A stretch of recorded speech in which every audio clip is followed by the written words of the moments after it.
बिस्मिल्लाहिर्रहमानिर्रहीम। अस्सलाम वालेकुम नाज़रीन, मैं हूं आपका मेज़बान सैयद फवाज़ ज़ैदी और आप देख रहे हैं प्रोग्राम मेरे सवाल। नाज़रीन, हालिया मुल्की तारीख़ का अफसोसनाक तरीन सानहा 9 मई को रूनुमा हुआ जब कुछ शरपसंदों ने मुल्क की अहम तनसीबात पर हमला किया। पूरी कौम ने जिना हाउस और दीगर तनसीबात पर हमले की मजम्मत की। इसी हमले के हवाले से IG पंजाब डॉक्टर उस्मान अनवर ने न्यूज़ कॉन्फ्रेंस की है, जिसमें उन्होंने बताया है कि मखसूस टारगेट मुंतखब करके तमाम हमले प्लानिंग के साथ किए गए और इन हमलों के बाद सोशल मीडिया के जरिए रियासती इदारे के खिलाफ नफरत फैलाई गई। कानून नाफिज करने वाले इदारों ने इन हमलों की मनसूबाबंदी के सबूत हासिल कर लिए हैं। IG पंजाब के मुताबिक जिना हाउस और GHQ से शरपसंदों ने जो कॉल्स की हैं, उनमें से बहुत सी कॉल्स पार्टी क़यादत को की गई हैं। इन सब कॉल्स का रिकॉर्ड भी महफूज है जो अदालत में पेश किया जाएगा। नाज़रीन, 9 मई का जो सानहा था इंतहाई अफसोसनाक वाक़या था। इसकी तहकीकात में होने वाली पेशरफ्त पर हम प्रोग्राम में तफसील से गुफ्तगू करेंगे प्रोग्राम के आखिरी हिस्से में। और अभी मैं चाहूँगा कि बात करूँ पहले बजट के हवाले से। तो आइंदा आने वाले बजट के हवाले से मौजूदा हुकूमत अपना आखिरी बजट पेश कर रही है और बजट के हवाले से आवाम के जहनों में खदशात का अंबार भी लगा हुआ है।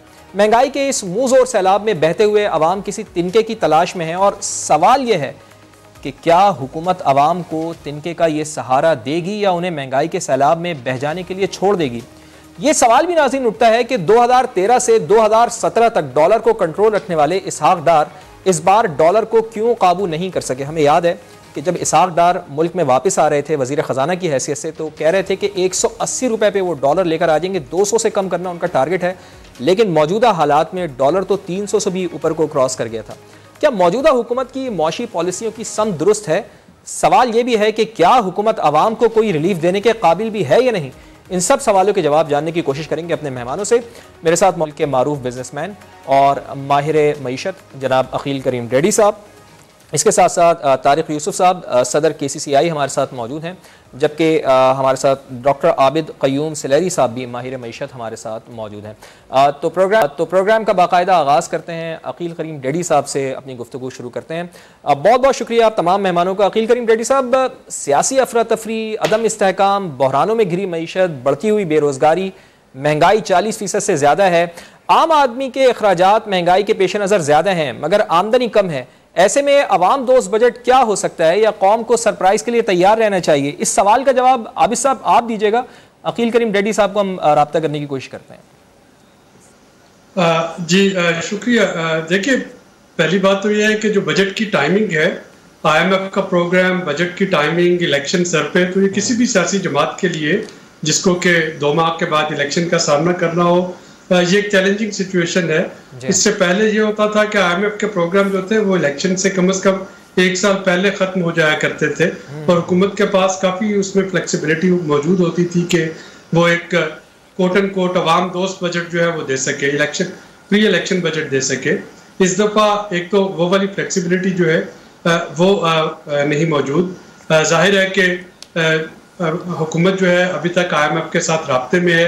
या तो ये होता है कि IMF से उम्मीद पूरी तरह ख़त्म हो जाए और हमें यह हो कि अगला प्रोग्राम नहीं चाहिए, तो फिर हुकूमत जो है वो कुछ इनोवेशन कर सकती है। लेकिन ये बात भी तय है कि कोई भी जमात जो है वो इलेक्शन जीते, इलेक्शन के बाद आने वाली हुकूमत को पहला काम जो करना होगा वो गिरती हुई मईशत को सहारा देने के लिए IMF प्रोग्राम में जाना होगा। तो ये जो बजट मैं देख रहा हूँ, ये इसमें कुछ बैलेंसिंग एक्ट करने की कोशिश की जाएगी, तनख्वाहदार तबके को थोड़ा सा रिलीफ देने की कोशिश होगी, कुछ और सेक्टर्स पे कुछ रिलीफ मुहैया करने की कोशिश की जाएगी। लेकिन वो रिलीफ के लिए अब टैक्सेस चाहिए और वो टैक्स कहाँ से आएंगे? वो आपको एनर्जी में, जैसा कि मैं सुन रहे हैं कि गैस में 50% जो है टैरिफ वो बढ़ रहा होगा या और कुछ टैरिफ जो है वो बढ़ रहे होंगे। तो वो एक बैलेंसिंग एक्ट होगा, एक हाथ दे दूसरे हाथ ले। हुकूमत उससे ज्यादा कुछ करने की पोजीशन में नहीं है और अगर कुछ करेगी तो फिर उसको फौरन इलेक्शन के बाद। जिस तरह आपने ये कहा आबिद सिलेरी साहब कि हुकूमत कुछ एक हाथ दे और एक हाथ ले की पॉलिसी को अपनाएगी, आपने जिस तरह गैस की कीमतों के हवाले से भी बात की, बिजली की कीमतों के हवाले से भी बात की। गैस की तो अनफॉर्चुनेटली हमारे सामने आ गई है कि 45% गैस की कीमतें बढ़ाई जाएंगी। लेकिन इन हालात में क्या समझते हैं आप? जिस तरह अमूमन देखा जाता है, माजी की ये रिवायत रही है कि 10% तनख्वाहें इंक्रीज़ की जाती हैं, तो क्या इस दफ़ा भी इतना ही इजाफा हुकूमत तजवीज़ करेगी या इससे बढ़ सकता है महंगाई के रेशो को देखते हुए? देखिए, जाहिर है कि हुकूमत को इलेक्शन में जाना, हुकूमत तो चाहेगी कि जितना मैक्सिमम रिलीफ दे सके वो दे पाए। लेकिन मेरा ख्याल है कि जो फोकस रहना चाहिए वो टारगेटेड सब्सिडीज पे रहना चाहिए। बिस्प की जो एलोकेशन है वो डबल हो जानी चाहिए। इसी तरीके से जो बाकी आपकी टारगेटेड सब्सिडीज है उनमें इजाफा होना चाहिए। तनख्वाहें जाहिर है कि सरकारी मुलाजमीन की और प्राइवेट सेक्टर में भी ज़रूर बढ़नी चाहिए, लेकिन ये तनख्वाहें जो है जो आपके अर्ली करियर जो है या जिनकी तनख्वाहों का पहले से कम है उस पर एक प्रोग्रेसिव इसमें इजाफा होना चाहिए। अगर अक्रॉस द बोर्ड सबके लिए इजाफे की बात की जाएगी तो ना तो हुकूमत के पास इतना कुशन है और ना IMF इसको बहुत अच्छे तरीके से देखेगा। तो थोड़ा सा यहाँ पे हमें टारगेटेड सब्सिडीज वाली जो अप्रोच है या टारगेटेड रिलीफ देने की जो अप्रोच है। डॉक्टर साहब आपका पॉइंट आ गया, आप कह रहे हैं कि टारगेटेड सब्सिडीज देनी चाहिए। अब देखना ये होगा कि IMF भी क्या इसके ऊपर एग्री करता है या नहीं। तारिक साहब आपको भी प्रोग्राम में वार्म वेलकम। अमूमन इलेक्शन ईयर में हुकूमतें आवाम दोस्त बजट बनाती हैं तारिक साहब, आवाम को रिलीफ देती हैं, लेकिन इससे नुकसान ये होता है सर कि हुकूमती अखराजात बढ़ जाते हैं। और इस दफ़ा जैसे हुकूमत बैरूनी इमदाद और IMF के बगैर बजट बना रही है, कितना मुश्किल होगा हुकूमत के लिए कि IMF के हकीकत पसंदाना बजट बनाने के मुतालबे के बरस आवाम दोस्त बजट बनाया जाए, कोई बोझ ना पड़े हुकूमत के ऊपर। जी बिस्मिल्लाहिर्रहमानिर्रहीम। अगर हम अपना थोड़ा सा पीछे चले जाएं तो पाकिस्तान की मईशत जो है वो गुज़िश्ता 9 महीने से सख्त दबाव का शिकार है।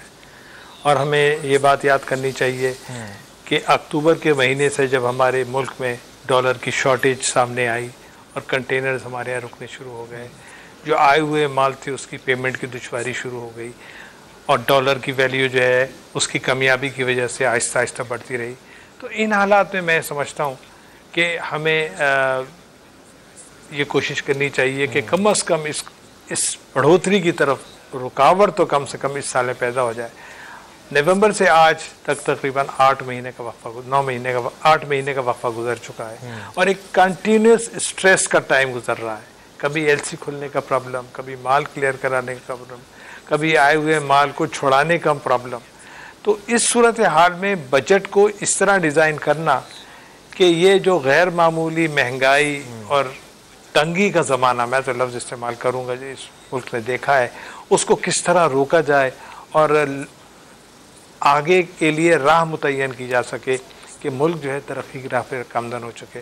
ऑलरेडी हमने जनवरी से लेकर अब तक बिजली की कीमतों में 60% इजाफा देख लिया है, गैस की कीमतों में इजाफा हो चुका है, हमारी कम्पिटिटिवनेस भी कम बढ़ती चली जा रही है, हम अनकम्पिटिटिव होते चले जा रहे हैं। इन सारी बातों को सामने रखें तो बहुत मुश्किल हालात नज़र आ रहे हैं। मैं तो देखिए हमारे जो रीजनल एरियाज़ में कंट्रीज़ हैं उनकी एक्सपोर्ट बढ़ रही हैं। दुनिया में रिसेशन होगा लेकिन हमारे कंपटीटर्स की एक्सपोर्ट्स बढ़ रही हैं। हमें इस तरफ गौर करना पड़ेगा कि हमारी एक्सपोर्ट किस तरह बढ़े। अगर एक्सपोर्ट नहीं बढ़ेगी तो डॉलर्स नहीं आएंगे। बजटिंग तो जब ही होगी जब पैसा हाथ में होगा। ना हमारे पास कोई स्कीम आ रही है कि हम फॉरेन जो वर्कर्स हमारे यहाँ उनके जो पैसे हैं उसको कोई इंसेंटिव दे सके ताकि बैंकिंग चैनल मजबूत हो सके। हमारा जितना पैसा है वो स्टेट बैंक की मार्फत आए। इसी तरह जो एक्सपोर्टर्स को हमने तजावीज़ दी हैं कि एक्सपोर्टर्स की जो रेमिटेंस है उसके अंदर उन्हें सेल करने की इजाज़त दी जा सके। आसानी, काम करने की आसानी होगी, कारोबार बढ़ेगा, पैसा आएगा तो बजट भी आसान होगा। चलें, आप ये कह रहे हैं कि पैसा आएगा तो बजट भी आसान होगा, लेकिन हम अवामी मफाद की अगर बात करें, हुकूमत की जानिब से ये भी खबर आ रही है कि बजट से पहले पेट्रोल मज़ीद सस्ता हो सकता है, सब्सिडीज़ भी दी जा सकती हैं, जिस तरह आबिद साहब ने भी कहा। क्या हुकूमत ऐसे फैसले कर सकती है सर? IMF को कोई एतराज़ तो नहीं होगा? IMF का रद्द-ए-अमल क्या हो सकता है अगर पेट्रोल की कीमतें कम की जाएँ, सब्सिडीज़ दी जाएँ? जनाब, पेट्रोल की कीमत एक सब्जेक्ट है लेकिन पूरे मुल्क की माशी स्ट्रक्चर में उसका परसेंटेज क्या है हमें ये देखना पड़ेगा। हम गैस की प्राइसेस जो हमारे इंडिजिनस हैं उसको भी बढ़ा रहे हैं। हमारे यहाँ लेबर कॉस्ट जो है वो हमने पिछले महीने बढ़ाई है, उसकी 25,000 रुपये कम से कम और 29,000 रुपये सैलरी हमने फिक्स की है। तमाम इक़दाम लिए जा रहे हैं लेकिन इसका रिज़ल्ट जो आएगा अल्टीमेटली वो ये आएगा कि हमारी कॉस्ट ऑफ डूइंग थिंग्स अगर बढ़ती चली जाएगी तो हमारी सेल्स भी जो है ना ज़्यादा से ज़्यादा डिफ़िकल्ट होती चली जाएंगी। बिल्कुल मैं यकीन के साथ ये बात कहता हूँ कि हमें ईज़ ऑफ डूइंग थिंग्स जिसके अंदर कीमतों का कम होना लाजिम और मलजूम है इस सारे सिस्टम का। मैं रिपीटेडली ये बात कहना चाहता हूँ। ठीक, अच्छा आबिद साहब, आपको नहीं लगता कि हमारी मईशत का बुनियादी मसला पैदावारी सलाहियत का कम होना है सर? यानी हमारी मईशत वो अशिया पैदा ही नहीं करती जिनकी तलब बाकी दुनिया को है, और इसी वजह से जो हमारी बरामदात कम है और मईशत के अंदर रोज़गार के मौके भी कम है। और इसके साथ साथ सर ये भी बताएं कि मुल्क में सनतों की बहाली के लिए कौन कौन से इक़दाम लिए जाने चाहिए जो बेइंतहा ज़रूरी हैं? देखिए, अगर मैं ये कहूँ कि पिछले कोई 15-20 साल जो थे वो एंटी इंडस्ट्रियल पॉलिसीज जो हैं उनको इम्प्लीमेंट किया गया, तो शायद ये गलत नहीं होगा। आपको याद होगा कि 30 साल पहले तक हम ये कहते थे कि ज़राअत हमारी मईशत की रीढ़ की हड्डी है और पाकिस्तान एक एग्रेरियन इकॉनमी है, और उसके बाद फिर हमने ज़राअत के बाद जो अगला दर्जा होता है वो मईशत का होता है और उसके बाद सर्विसेज का होता है। तो हमने अच्छा किया कि सर्विसेज सेक्टर में आके, लेकिन मईशत को पूरी तरह से बाईपास करके हम सर्विसेज सेक्टर में एंटर हो गए। और आज आप देखिए कि सर्विसेज सेक्टर आपका कोई 60% GDP में कंट्रीब्यूट कर रहा है, और एग्रीकल्चर और मैन्युफैक्चरिंग जो है इंडस्ट्री वो 20% कर रहे हैं। तो मईशत को तो हमने पनपने ही नहीं दिया। इसमें शायद एक बहुत बड़ा जो हाथ था वो ईजी फ्लो ऑफ डॉलर्स का भी रहा, जो वॉर एंड टेरर के ज़माने में या पिछली सोवियत यूनियन वॉर में, चूँकि हमारे पास डॉलर्स का फ्री फ्लो जारी था जिसकी वजह से हर इम्पोर्टेड चीज़ हमें सस्ती लगती थी, और यही वजह है कि उसके इम्पोर्ट को सब्सिडाइज करते हुए हमने यहाँ पे उस तरीके से इंडस्ट्री को तरफ तवज्जो नहीं दी। तो जो भी फैक्टर्स रहे, लेकिन ये हमें मानना होगा कि इस वक्त अगर आप टैक्सेशन की बात करते हैं तो इंडस्ट्री जो है वो तकरीबन आपके 60% के करीब टैक्सेस दे रही है। अगर आप जॉब्स की बात करते हैं तो इंडस्ट्री में जॉब्स उस तरीके से नहीं है। अगर आप GDP में हिस्सा देखते हैं तो जाहिर है कि वो उस तरीके से GDP में हिस्सा नहीं दे पा रही है। तो हमारी पॉलिसीज मिसमैच हैं। अच्छा। सर्विसेज सेक्टर जो कि सबसे ज़्यादा GDP में हिस्सा देता है, उसका टैक्सेस में रेशो देख लें या उसमें जॉब्स में रेशो देख लें तो वो सबसे कम होगा। तो जब तक हम इन चीज़ों को अलाइन नहीं करेंगे, ये स्ट्रक्चरल इशूज़ हैं, ये रातों रात हल नहीं होंगे। अभी तारिक साहब बिल्कुल बजा फरमा रहे थे, एनर्जी टैरिफ है हमारे यहाँ, रॉ मटेरियल जो है उस पर देखना है कि हम किस तरीके से उसको फैसिलिटेट कर सकते हैं, री एक्सपोर्ट को हम कैसे फैसिलिटेट कर सकते हैं, पॉलिसी कंसिस्टेंसी कैसे दे सकते हैं, जो कॉपी राइट्स का इशू है इंटेलेक्चुअल प्रॉपर्टी राइट्स का, उसको हम कैसे इन्फोर्स कर सकते हैं कि इंडस्ट्री जो है वो वाकईतन इनोवेशन की तरफ तवज्जो दे। तो जब तक ये चीज़ें नहीं होंगी तब तक शायद हम अपनी इंडस्ट्री को उसका फुल पोटेंशियल हम यूटिलाइज नहीं कर पाएंगे जो कि होना चाहिए। लेकिन ये तो आप लॉन्ग टर्म चीज़ें बता रहे हैं ना, अगर बजट में फौरी तौर पर रिलीफ दिया जाए सर तो कहाँ से रकम लेकर आएगी हुकूमत? सवाल तो ये है ना। देयर इज नो शॉर्टकट, आपको सेक्टर्स चुनना होंगे, अगले बजट में चुन ले, उससे अगले बजट में चुन ले, अगली हुकूमत आके चुन ले, कुछ एरियाज आपको आइडेंटिफाई करके और उसके बाद मुकम्मल पॉलिसी सपोर्ट देना होगी। इस वक्त मैं पैसों की बात नहीं कर रहा, मैं पॉलिसी सपोर्ट की बात कर रहा हूँ कि आप अपनी इकोनॉमिक पॉलिसीज जो है वो फिर उस तरह से बनाएं कि उस सेक्टर को सपोर्ट करें, कोई भी सेक्टर चुन लें, और आप देखेंगे कि 2-3 सालों में वो सेक्टर ऑटोमेटिकली उसमें मैजिक आना शुरू हो जाएगा। लेकिन अगर हम इसी तरीके से 1 स्टेप फॉरवर्ड 2 स्टेप बैक चलते रहेंगे तो शायद बिजनेस एज यूजुअल ही रहेगा, इसमें कोई नुमाया तब्दीली हम नहीं ला पाएंगे। यानी आपकी बात से क्रक्स ये निकाल सकते हैं हम कि आप ये कह रहे हैं कि जी हमें अपने आप को खुद कफील करना होगा। कब तक हम कर्जे के ऊपर अपनी मईशत को चलाते रहेंगे, कब तक हम कर्जों की बुनियाद के ऊपर अपने बजट को बनाते रहेंगे? तारिक यूसुफ साहब, आवाम भी तो तकाबुल करती है ना सर, लेकिन हमारा मसला ये है कि फ़लाँ हुकूमत में महंगाई कम थी, फ़लाँ की हुकूमत में हमें इतना रिलीफ मिला था, मुसलसल बढ़ती हुई आबादी और वसाइल की कमी की वजह से क्या ये तकाबुल, ये कंपैरिजन करना दुरुस्त है? और ये भी कि पाकिस्तान में ये सिलसिला 72 बरस से भी जारी है कि हर हुकूमत अपने से पिछली हुकूमत को मुआशी अबतरी का जिम्मेदार ठहराती है। आखिर ये सिलसिला कब तक रहेगा? कब तक हम कोई पॉलिसी नहीं बनाएंगे? और अगर कोई पॉलिसी हम नहीं डिज़ाइन करते तो उस वक्त तक तो फिर ये ब्लेम गेम चलता ही रहेगा सर। जी, मैं आपसे अर्ज़ करूं कि ये हमारा शदीद ज़रूरत का हामिल है कि हम कोई लॉन्ग टर्म इकोनॉमिक पॉलिसी बनाएं जिसका किसी भी गवर्नमेंट के ऊपर उसको फॉलो करना ऑब्लिगेटरी हो। अगर हम कोई 10 साल 15 साल प्रोग्राम चेकआउट नहीं करेंगे, उसको नाम देंगे कि हमारा इतने साल का प्रोग्राम है और इसमें हम ये करना चाहते हैं, तो उसके बगैर हम टारगेट्स नहीं अचीव कर सकते। अच्छा। मैं आपसे अर्ज करूँ, इस वक्त जो इंटरेस्ट रेट है वो 21% है। ये किस पॉलिसी के तहत हम तरक्की कर सकते हैं? ये देखिए 21% plus KIBOR plus services expensive. दुनिया में कौन सा कारोबार है जो 25% रिटर्न दे, 25% की फाइनेंसिंग कॉस्ट पे रिटर्न दे सकता हो? हमें soft term financing specially for the industrial activities वो जब तक हम अरेंज नहीं करेंगे, जब तक पहिया नहीं चलेगा, जब तक जॉब नहीं क्रिएट होंगे, ये आबादी और ये सारे मसाइल जो हैं ये जॉब से रिलेटेड है। 50% से ज़्यादा आबादी हमारी अब यूथ है, इसको यूटिलाइज करना है, एजुकेशन पे देना है। तो ज़रूरत इस अमर की है। मैं कहना ये चाह रहा हूँ कि हमें एक ऐसी पॉलिसी डिवाइस करनी पड़ेगी कि जिसमें तमाम शोबा ज़िंदगी को सामने रख के एक लॉन्ग टर्म प्लानिंग हो, जिसमें ये तय हो जाएगा कि जी इस डायरेक्शन में हम इस साल में ये टारगेट अचीव कर लेंगे। अगर हम टारगेटेड ऑपरेशन नहीं करेंगे इन रिस्पेक्ट ऑफ इकोनॉमी, तो फिर it is not that easy to improve upon.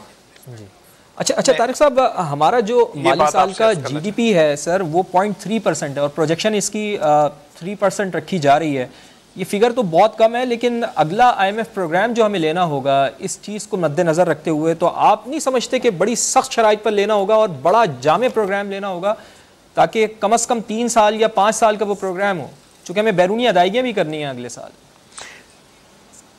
ये लॉन्गेस्ट निगोसिएशन टर्म चली है IMF से निगोशिएट करने की, और अभी तक उसकी कोई क्लैरिटी नहीं आ रही है। उसकी मैं ये समझता हूँ ज़ाती तौर पे उसकी वाहिद वजह यही है कि जो बात आपने की है कि सख्त कंडीशन, खुद कल हम इसाक डार साहब से मिले थे, उन्होंने भी ये कहा कि जितना मैक्सिमम हम कर सकते थे, it has been a very, हमारे लिए बड़ा सख्त साल रहा है लोगों के ऊपर, टैक्सिंग का और कीमत इन्फ्लेशन का, सारी बातों का, और शायद इससे आगे जाना मुमकिन ना हो।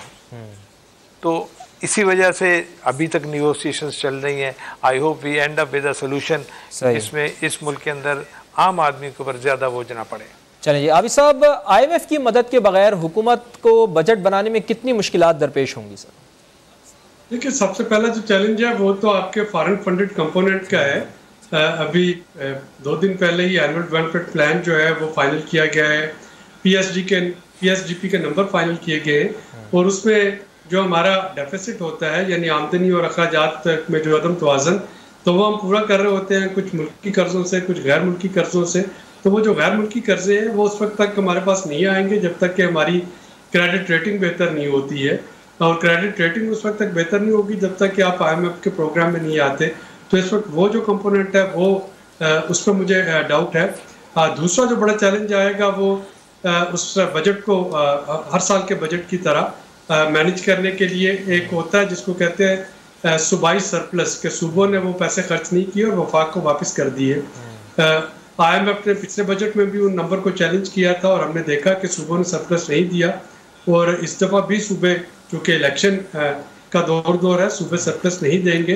तो IMF जो है वो कुछ नंबर्स को तो स्ट्रेट वे चैलेंज करेगा, और ये एक बड़ी अजीब सिचुएशन होगी। इसलिए मैंने कहा कि इलेक्शन के फ़ौरन बाद जो भी हुकूमत आएगी उसके लिए जो गालबन पहला काम करना होगा वो एक मिनी बजट लाना होगा, ताकि वो ये जो बजट 9 तारीख को पेश हो रहा है उसको अलाइन कर सके IMF के नए प्रोग्राम के साथ। ठीक है। अच्छा तारिक साहब, आप ये बताइएगा कि आपको नहीं लगता कि हम IMF के बगैर बजट तो बना लेंगे, लेकिन अपनी मर्जी से हम रकम भी मुख्तस कर लेंगे, लेकिन जो रेवेन्यू टारगेट्स हम रखेंगे उनको अहदाफ का पूरा करना हमारे लिए मुश्किल हो जाएगा। यानी सादा अल्फाज में हम ये तो कह सकते हैं कि बजट तो हम बना लेंगे लेकिन उस पर अमल दरामद नहीं कर पाएंगे। देखिए, रेवेन्यू के अहदाफ जो है ना, मेरे हिसाब से तो आसान है निस्बतन। वो अच्छा। किस तरह से कि हमारे मुल्क में जो 1.5 साल पहले रकम थी वो अब आधी हो चुकी है। यानी एक चीज़ जो 100 रुपए की थी उस पर रेवेन्यू जो था वो 17% था, अब उसकी कीमत 100 रुपए से बढ़कर 200 रुपए या 250 रुपए हो चुकी है। तो इसका मतलब ये है कि उसके ऊपर जो रेवेन्यू है वो 17 से बढ़ के 30% के करीब आ गया। इन अदर वर्ड्स, हम 18, अगर हमें 1 करोड़ 80 लाख रुपए चाहिए थे तो अब हमें उसी एक्टिविटी पे हमें 3 करोड़ रुपए मिल रहे हैं। तो रेवेन्यू टारगेट जो है वो तो निस्बतन आसान होते चले जा रहे हैं, मगर उसको अगर रियल टर्म्स में आगे लेके जाना है तो फिर मैं उसी बात पर आऊँगा, जब तक प्रोडक्टिविटी और बिजनेस एक्टिविटी नहीं बढ़ेगी, रेवेन्यू टारगेट जो हैं वो रियलिस्टिक नहीं होंगे। ठीक है। अच्छा, और एक चीज़ और भी है, मैं अपनी बात कह पाया हूँ आपको? जी जी जी जी, मैं समझ रहा हूँ आपकी बात। तारिक साहब, मुझे ये भी बताएं, अब चूंकि ब्रेक का भी टाइम हो रहा है, लेकिन आप ये कमेंट कीजिएगा इसके ऊपर कि जब हुकूमत इलेक्शन के लिए जाएगी सर, तो आवाम को तो उसे ही फेस करना पड़ेगा ना कि जरदारी साहब को या PTI को और दूसरों को। चूंकि 38% महंगाई के साथ आवाम को हुकूमत कैसे मुतमईन कर पाएगी? इसहाक डार साहब तो टेक्निकल बात करते हैं ना कि इकॉनमी कोई बिजली का बटन नहीं है कि स्विच ऑन करें या स्विच ऑफ करें, वो तो एक टेक्निकल टर्म में ये बात कर रहे हैं, लेकिन ये चीज़ आवाम को समझ में नहीं आती। आवाम तो ये कहेगी जनाब कि भाई हमें फला ने रिलीफ दिया था, फला ने रिलीफ दिया था, PDM की गवर्नमेंट ने हमें रिलीफ नहीं दिया। तो ये कितना मुश्किल होगा इन सब चीज़ों को लेकर 38% महंगाई के साथ आवाम को फेस करना हुकूमत के लिए। देखिए, ये तो एक पॉलिटिकल क्वेश्चन है। 38% महंगाई एक रियलिटी है, उसको आप अल्फाज से तो नहीं बदल सकते, ये तो हकीकत में हो चुकी है। जैसे मैंने आपसे अर्ज किया कि एक चीज़ अगर 100 रुपए की थी, वो तकरीबन 250 रुपए की हो चुकी है। तो ये तो दिस हैज़ हैपेंड, और अब उसको हम आवाम को सिर्फ उसी सूरत में मुतमईन कर सकते हैं कि जब वो 250 रुपए की चीज़ वापस 100 रुपये पे आ जाए जी। आवाम का तो सेटिस्फेक्शन इसमें है, उसने जो अगर चीज़ खरीदनी है, आटा खरीदना है, गेहूँ खरीदना है, जो कुछ खरीदना है, उसकी जो प्राइस 1.5 साल पहले थी उसके करीब लाने की अगर हम कोशिश करेंगे तो लोग खुश होंगे ना जी। That's the reality. If you pay more और आप बोले खुश भी हो जाओ तो ये नामुमकिन बात है। तो यानी हुकूमत के लिए दोहरी मुश्किलात हैं, और इसके साथ साथ एक तो ना सिर्फ महंगाई बढ़ रही है बल्कि डॉलर भी काबू में नहीं आ रहा है, डॉलर भी मुसलसल तेज़ दौड़ता जा रहा है। डॉलर को कैसे कंट्रोल किया जा सकता है, महंगाई को कैसे कंट्रोल किया जा सकता है, और आम आदमी को इस बजट में कैसे रिलीफ दिया जा सकता है। एक ब्रेक लेनी है नाज़रीन, ब्रेक के बाद दोबारा हाजिर होते हैं और फिर यहीं से अपनी गुफ्तगू के सिलसिले को आगे बढ़ाएं।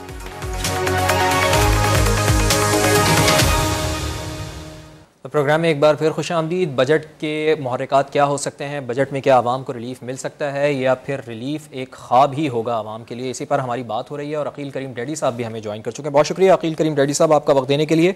सर, मुल्की मईशत का पहिया रुका हुआ है, सियासी अफरा तफरी फैली हुई है, और अगर मैं गुज़िश्ता 10 माह के फिगर्स देखूँ तो एक्सपोर्ट 12% कम हो गई है, टेक्सटाइल की एक्सपोर्ट 14% कम हुई है, तरसीलात ज़र 13% कम हुई है, शरह सूद 21% पर है, और ख़दशा यही है कि लोगों की बड़ी तादाद जो है वो बेरोज़गार होगी। इन हालात को कंट्रोल करने के लिए, इन हालात में बेहतरी के लिए हुकूमत क्या कर सकती है, और इन हालात में क्या बेहतर बजट दे सकती है? हमें उम्मीद अच्छी रखनी चाहिए हुकूमत से।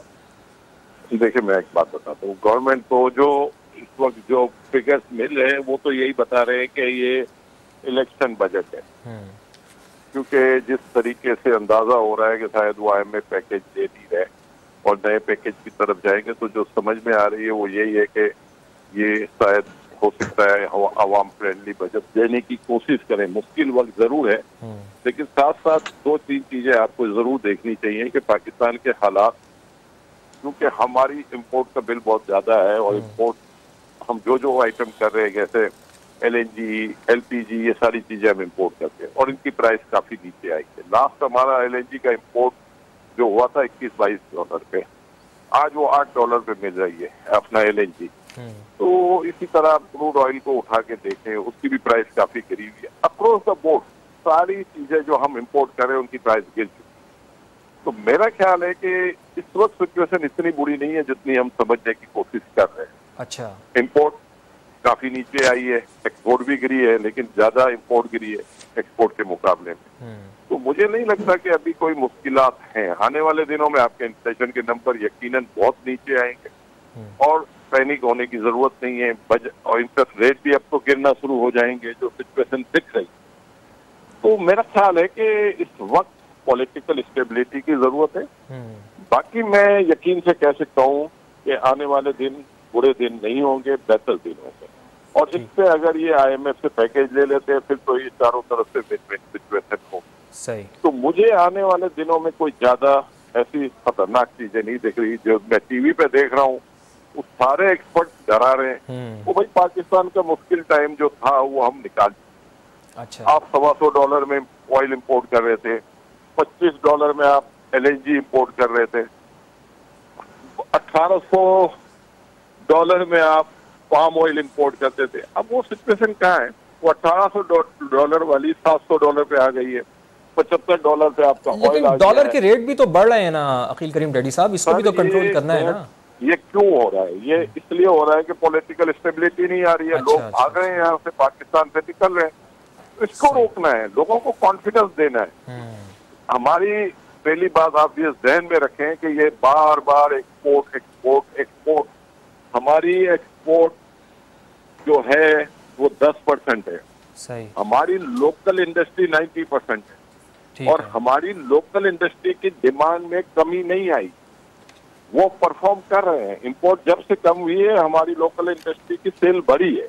सही। तो कोई ऐसी सिचुएशन नहीं है कि अखिल साहब वक्त बिल्कुल कम रह गया मेरे पास, कुछ तजवीज दे दें हुकूमत को क्या करना चाहिए ताकि कम से कम महंगाई तो नीचे आए ना, मुख्तसरन तजवीज दे दें। गवर्नमेंट को महंगाई नीचे आ रही है ऑलरेडी। इस वक्त जो भी प्राइस नहीं है, आप उठा के गैस ले, घी की प्राइस 150 रुपए गिर चुकी है, इसी तरह व्हीट की प्राइस गिर रही है, बाकी चीजों की भी प्राइस नीचे आ रही है। तो गवर्नमेंट, मैं ये कह रहा हूँ कि ये जो प्रोपेगेंडा है उसको आप रोके, आने वाले दिन में आपका इन्फ्लेशन के नंबर नीचे आने। चलें जी, आपने तो एक सुनहरी ख्वाब दिखा दिया। कम से कम आपकी बातों से तो ये अंदाजा हो रहा है कि आप तो एक अच्छी बात कर रहे हैं, आवाम को बड़ा इससे आवाम ये समझते हैं कि पुरुम्मीद होंगे आपकी बातों से।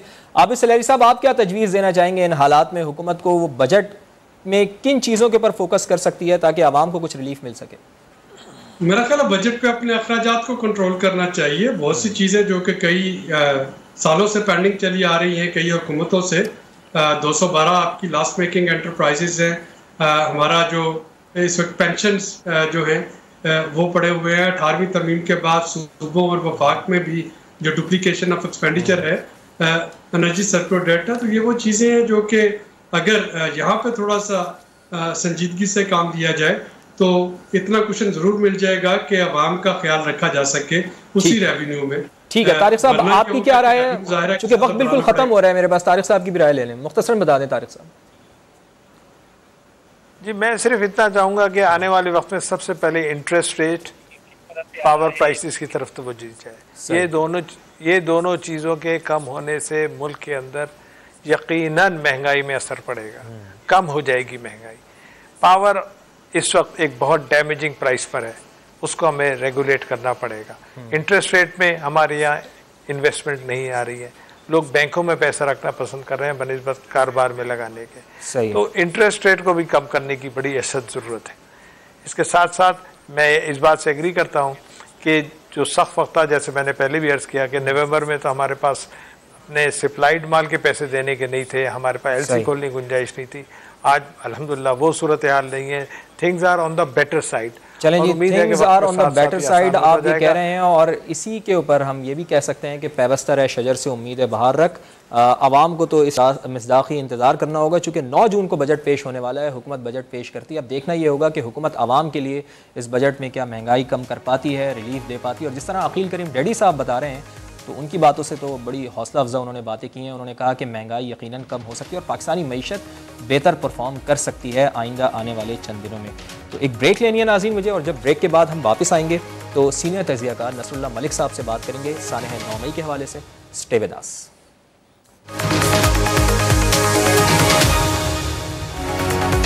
Welcome back. प्रोग्राम में एक बार फिर खुशामदीद, और प्रोग्राम के आखिरी सेगमेंट में सानह 9 मई के हवाले से आज जो IG पंजाब ने एक बड़ी कॉम्प्रीहेंसिव रिपोर्ट दी है, प्रेस कॉन्फ्रेंस उन्होंने की है, और उसमें उन्होंने बताया है कि बाकायदा हमले मुंतखब किए गए हैं, पहले टारगेट को सेट किया गया है और उसके बाद बाकायदा प्लानिंग के तहत ही ये हमले किए गए हैं। तो इसी पर बात करते हैं, सीनियर तज़कियाकार नसरुल्लाह मलिक साहब भी हमें ज्वाइन कर चुके हैं।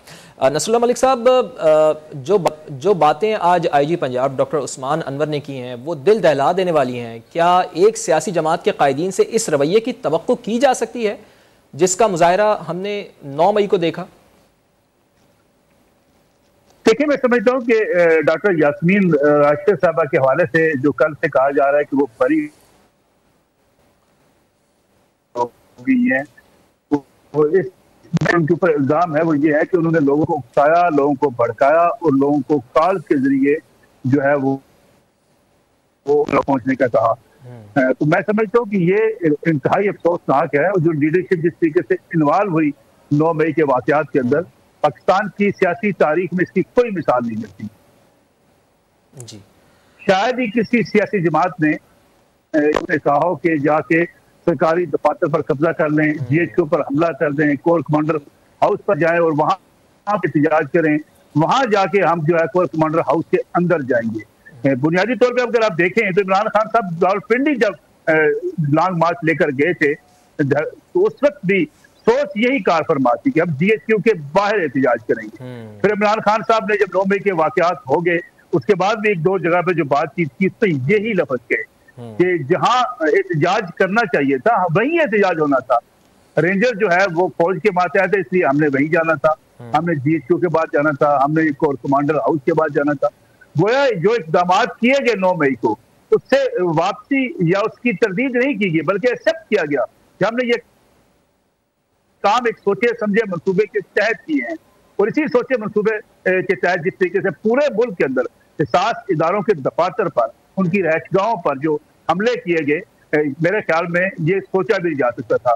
अब वो अपनी जान छुड़ाने के चक्कर में कहते हैं जी हमने तो ये नहीं कहा था। जो कारकुन अंदर गए, जिन्होंने जाके आग लगाई, जिन्होंने पूरे घर को जला के राख कर दिया, जिन्होंने इतनी कायद-ए-आज़म की तस्वीर के साथ भी जो सलूक किया गया, यानी शायद ही कोई पॉलिटिकल वर्कर ने कभी ये सोचा हो किस किस्म का रवैया अख्तियार किया जा सकता है। लेकिन मैं अगर आपसे मुझे एक मिनट दे तो मैं आपसे अर्ज करूं, ये रवैये का आगाज 2011 से शुरू किया हुआ इमरान खान साहब ने। अच्छा। जब उन्होंने कहा हुंडी के जरिए पैसे भेजें, जब उन्होंने कहा 2014 में मैं धरना देकर पूरे मुल्क को जैम कर दूंगा, पहले हम लाहौर बंद करेंगे, फिर कराची बंद करेंगे, फिर पेशावर बंद करेंगे। सोच यही कार फरमा थी कि जब चाहे मुल्क के अंदर हम ऐसी अफरा तफरी पैदा कर सकते हैं जिससे हम इदारों को भी नीचे दिखा लेंगे और मुल्क के पूरे निजाम को जैम कर लेंगे। लेकिन नसरुल्लाह मलिक साहब इस दफा तो वो बहुत ही आगे निकल गए ना, इदारों के ऊपर उन्होंने बाकायदा हमला उन्होंने करवा दिया। तहरीक इंसाफ के सीनियर तरीन रहनुमाओं के दिफाई तनसीबात पर हमला करने वाले शरपसंदों के साथ टेलीफोनिक राब्तों के भी सबूत आज पेश कर दिए गए। तो फिर बहुत मुश्किल नहीं हो जाएगी पाकिस्तान तहरीक इंसाफ के लिए बतौर सियासी जमात वो अपना वजूद बरकरार रख पाएगी अब इस सारी कन्वर्सेशन जो उनकी आउट हुई है और IG पंजाब ने जो इसके ऊपर प्रेस कॉन्फ्रेंस की उसके बाद?